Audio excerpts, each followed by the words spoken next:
Imagine a specific kind of exhaustion, not the tiredness that lives in your muscles after a long day, not the heaviness that sleep can fix. This one lives deeper. It settles behind your ribs, in the quiet space where hope is supposed to be. It is the exhaustion of being the strong one. You are the person everyone calls when their world tilts sideways, the reliable one. The calm voice in the storm, the one who answers the phone at 2 a.m, who loans the money, who mediates the arguments, who cleans up messes you didn't create.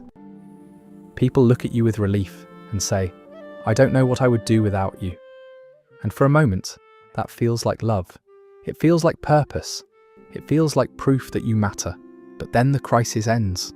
The noise fades. Everyone returns to their lives and you are left alone with a strange hollow ache. A question rises that you rarely dare to ask out loud. Who takes care of me? Sometimes it shows up as resentment you're ashamed to feel. Sometimes as a quiet panic when things are finally calm.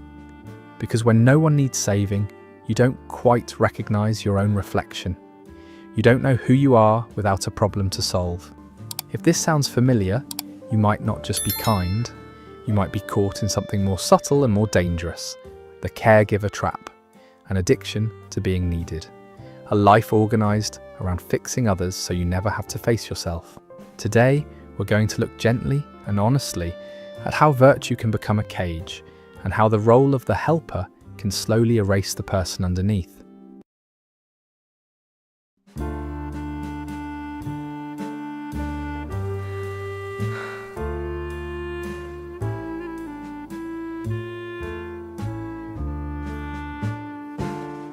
Psychology often celebrates altruism as one of the highest human virtues.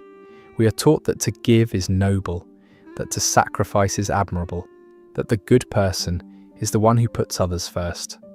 But there is a quiet line where kindness stops being a choice and becomes a compulsion. Researchers call this pathological altruism, when the urge to help is no longer guided by wisdom, but by fear. Fear of rejection, fear of being unnecessary, fear of discovering that you might not be enough on your own. There are signs that reveal this shift. First, your self-worth becomes transactional. You don't feel valuable simply for existing.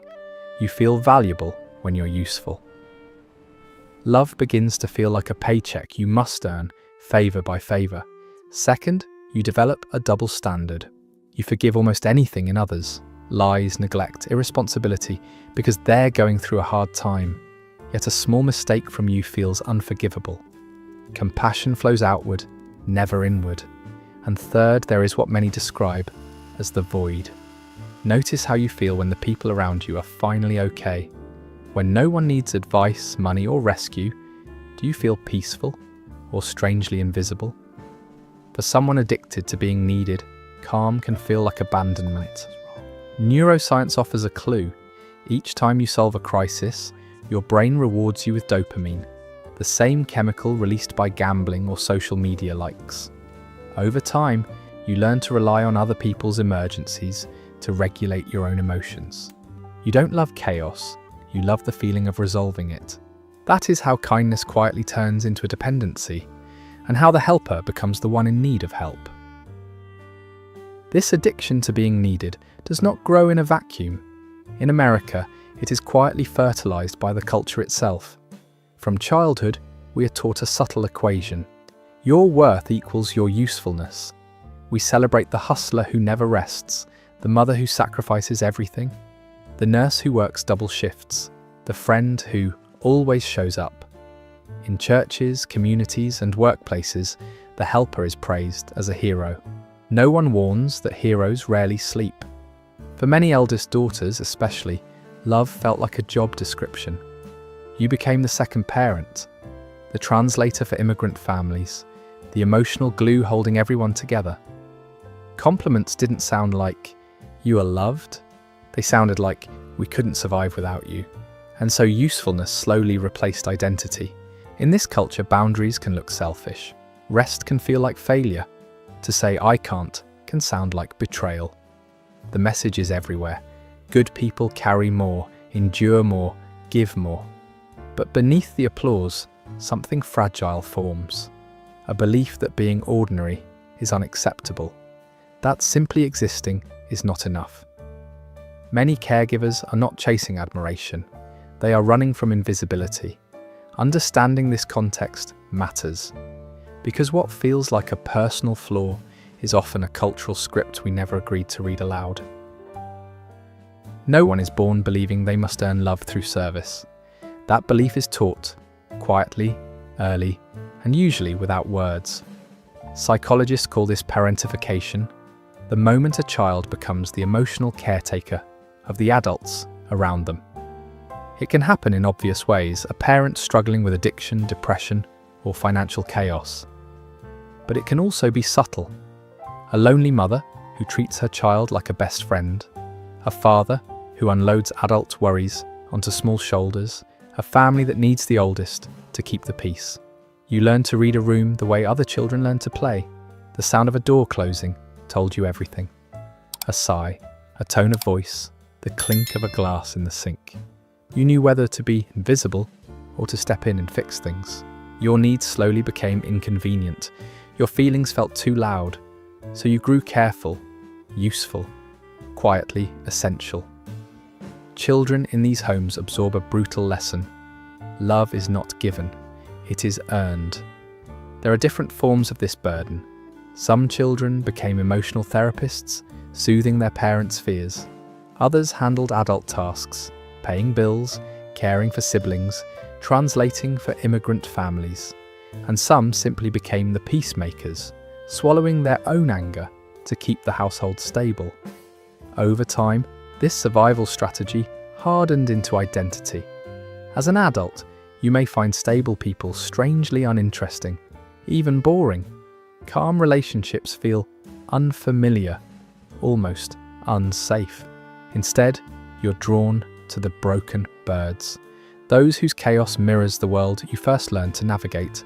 You tell yourself you fell in love with their potential, but deeper down, something else is at work. As long as someone needs fixing, they cannot leave you. The child who once kept the family together is still steering your choices, searching for the only language of love they were ever taught, usefulness. The addiction to being needed does not look the same on everyone.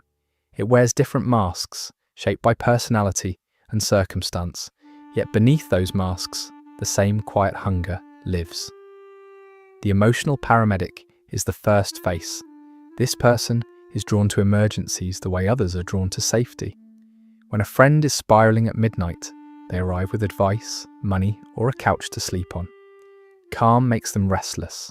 Crisis makes them feel alive. They don't plan to rescue. It simply feels like breathing. The manager of adults is the second. They organise other people's lives, scheduling appointments, fixing finances, reminding partners to eat, to call their mother, to show up. Surrounded by capable adults, they still behave like the only grown-up in the room.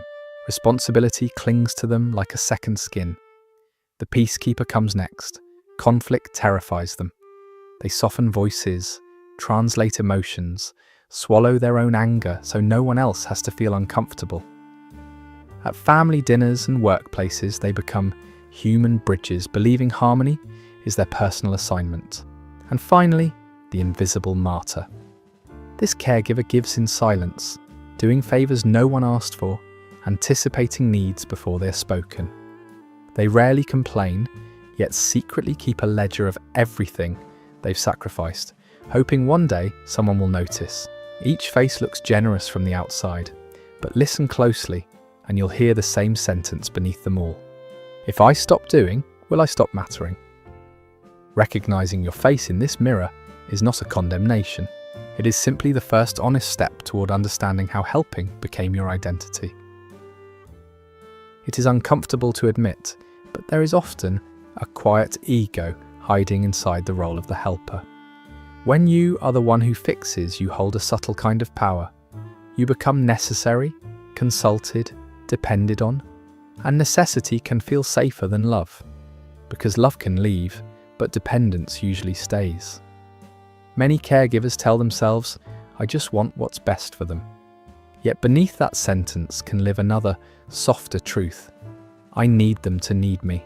Helping can become a way to stay in control without appearing controlling.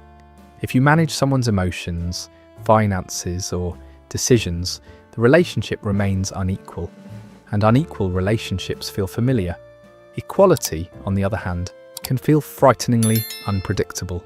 There is also the comfort of moral superiority. The rescuer looks good in the story. You are the responsible one, the generous one, the adult in the room. Admitting anger, jealousy, or the desire to be chosen, not needed, can threaten that self-image. None of this makes you a bad person. It makes you human. But honesty matters. Sometimes we help not only to lift others up, but to keep ourselves from falling down. Seeing this hidden ego is not shame, it is clarity. And clarity is where change quietly begins. Helping can quietly cross a line where it stops strengthening someone and begins weakening them. This is the territory of enabling, love that removes consequences instead of offering support. Think of the partner who calls in sick for a spouse hungover again, the parent who pays an adult child's rent month after month, the friend who lies to cover another friend's mistakes at work. Each act feels kind in the moment. Each one also teaches a silent lesson. You don't need to change. I will absorb the cost.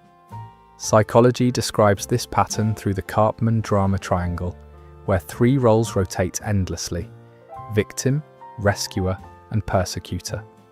You begin as the rescuer, rushing in with solutions. The person you help becomes comfortable in the victim seat, protected from reality. But when exhaustion finally makes you ask for responsibility, you suddenly look like the persecutor, demanding, critical, not supportive anymore. Then the story flips. You feel used and unappreciated.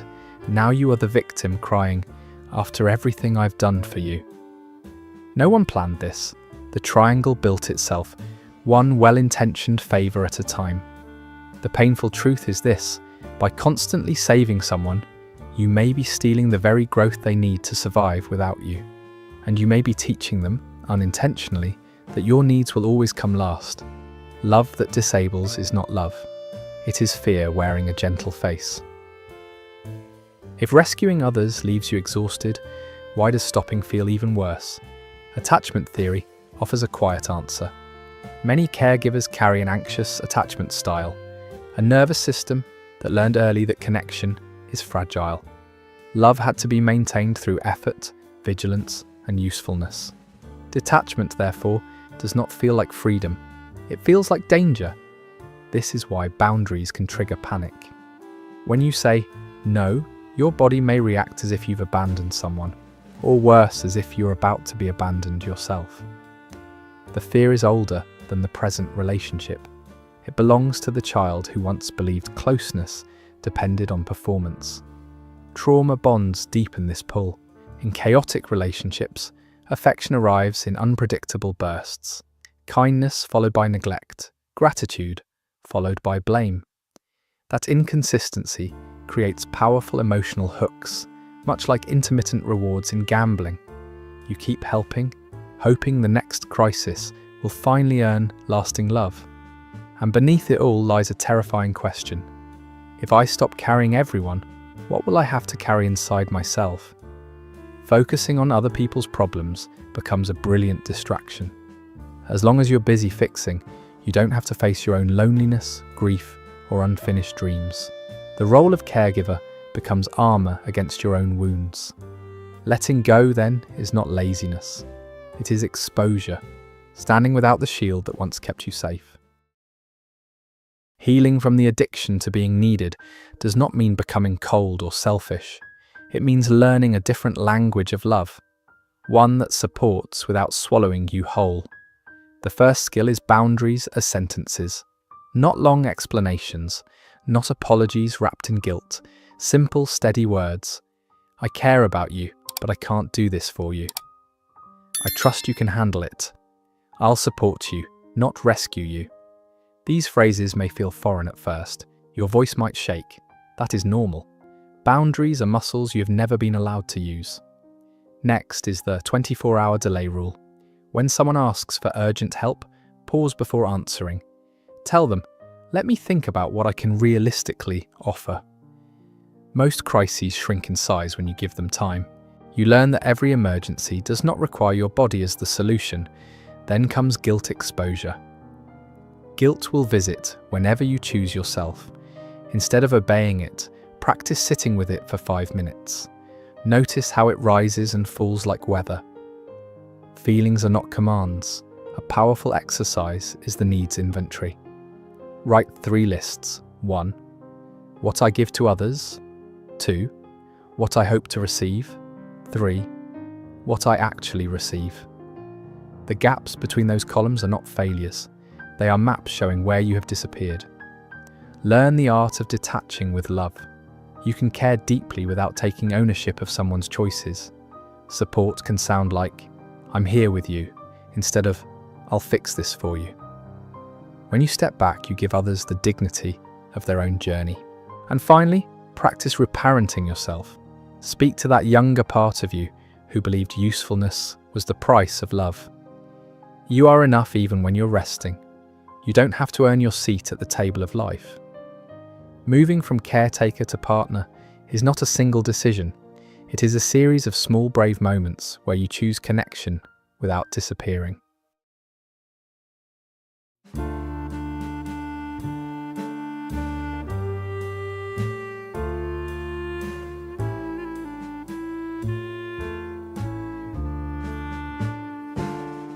There is a quiet freedom in realizing you were never meant to be the emergency system of the universe. The sky will not fall if you put it down. The people who truly love you will not disappear when you stop carrying their weight. They will finally meet the real you. To be useless in the old language simply means to be human. To rest without apology. To love without disappearing. To let others walk their own difficult roads while you walk yours. Some will be uncomfortable with this new version of you. They may call you selfish because they benefited from your self-erasure. Let them. Their disappointment is not a verdict on your worth. What matters is that you begin to ask a different question. Not who needs me, but what kind of life do I need? And then slowly build from there. If this story felt familiar, you are not alone. Many of us were taught to survive by serving, and we are learning together how to live instead of perform. If this video spoke to something in your own heart, consider subscribing to the channel so we can continue these honest conversations about the quiet parts of being human. And I'd love to hear from you. Leave a comment and tell me, which face of the caregiver did you recognize in yourself today? You don't have to save the world to deserve a place in it. Sometimes the bravest thing you can do is simply be. Thank you for watching.